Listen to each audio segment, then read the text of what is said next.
Usai membanting bayinya yang berusia 5 bulan hingga tewas, kemudian ibunya pergi ke Jogja untuk menghadiri sebuah acara. Miris dan menyedihkan, bayi laki-laki yang berusia 5 bulan ditemukan tewas membusuk di rumahnya di Sewalan Kerto, Wonocolo, Surabaya. Mayat bayi 5 bulan ini ditemukan dalam keadaan membusuk oleh neneknya, sementara orang tua sang bayi malah liburan ke Jogja untuk menghadiri sebuah acara. Menurut keterangan neneknya, korban sudah mengetahui bahwa cucunya dibunuh oleh ibu kandungnya dengan cara dibanting ke kasur. Menurutnya, cucunya memang sering dianiaya oleh ibunya.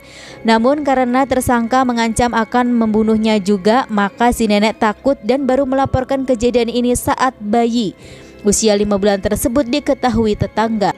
Sekarang masalah kini telah ditangani oleh aparat kepolisian, tersangka juga telah diamankan petugas.